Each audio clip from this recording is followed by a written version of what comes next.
Znajdujemy się na warszawskim Kamionku, gdzie to sami Wedlowie zakupili działkę, wraz z rozwojem firmy postawili tutaj fabrykę.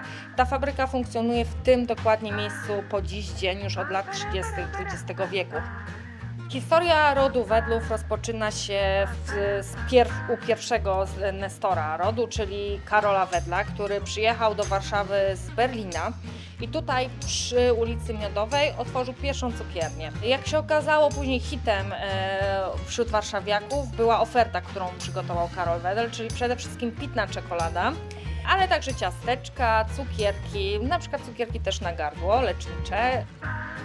Oferta Karola spotkała się z takim entuzjazmem, że biznes rozrósł się na tyle szybko, że w niedalekiej przyszłości zakupił kamienicę przy ulicy Szpitalnej 8 w Warszawie i tam przeniósł swój biznes do większego lokalu, w którym również powstała manufaktura pralinek. W tym momencie już też na świecie pojawił się Emil Wedel, czyli syn Karola, który przejął biznes na Szpitalnej i do tego stopnia wyroby Wedlów były wybierane, uwielbiane, że zaczęły być podrabiane. I aby uniknąć falsyfikatów na rynku, Emil Wedel ręcznie podpisywał każdą tabliczkę czekolady, stąd nasz logotyp, czyli e.Wedel, nawiązując właśnie do Emila Wedla. Z biegiem lat, tak naprawdę z rozwojem produkcji czekolady również, pojawiła się potrzeba do jeszcze większego miejsca, do powstania prawdziwej fabryki. I w tym momencie, w latach 30. Wedlowie kupują działkę na warszawskim Kamionku i tam zostaje wybudowana fabryka czekolady, w której znajdujemy się w tym momencie. I po dziś dzień każdy jeden produkt Wedla, który znajdziemy na całym świecie, jest produkowany właśnie tu.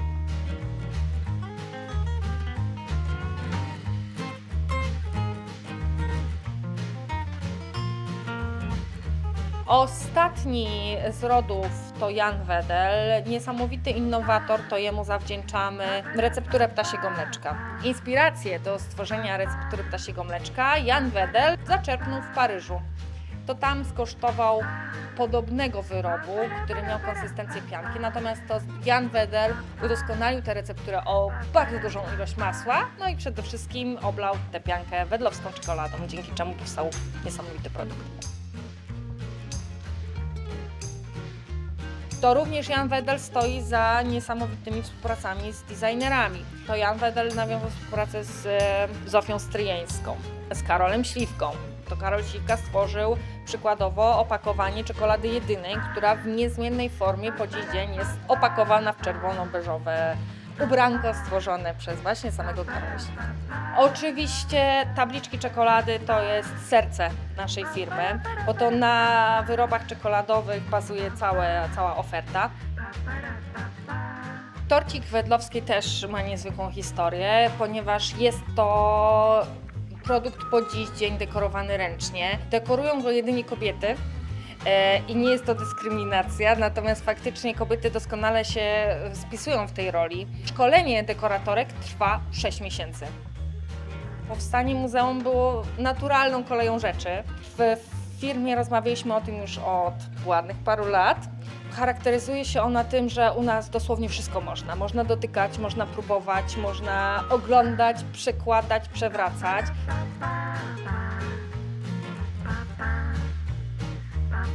Dzieci oczywiście są zachwycone wizytą w fabryce ze względu na wiele interaktywnych elementów.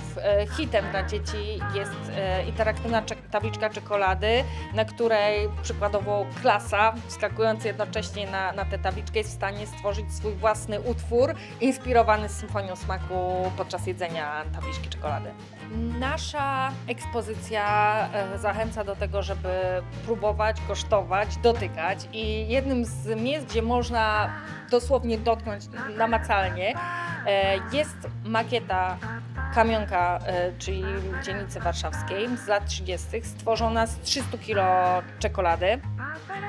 Ma ona powierzchnię 30 m2, więc można powiedzieć, że dzisiejsza kawalerka w wersji czekoladowej przedstawiająca makietę warszawskiego Kamionka, gdzie znajdujemy się razem z naszą fabryką czekolady. W tym samym budynku, gdzie znajduje się ekspozycja muzealna, znajdują się również 3 linie fabryczne. Są to autentyczne linie, które pracują. Przez szybę można podejrzeć pracowników, można podejrzeć cały proces, jak wyglądają maszyny. Czekolada towarzyszy nam na co dzień. Jest to produkt zdecydowanie uprzyjemniający czas, uprzyjemniający chwilę relaksu. Polacy kochają czekoladę, również potwierdzają to dane, ponieważ statystyczny Polak w ciągu roku zjada aż 6 kilo czekolady, więc patrząc na to, że są ci, co jeszcze zawyżają tę średnią, to naprawdę jesteśmy w czołówce europejskiej.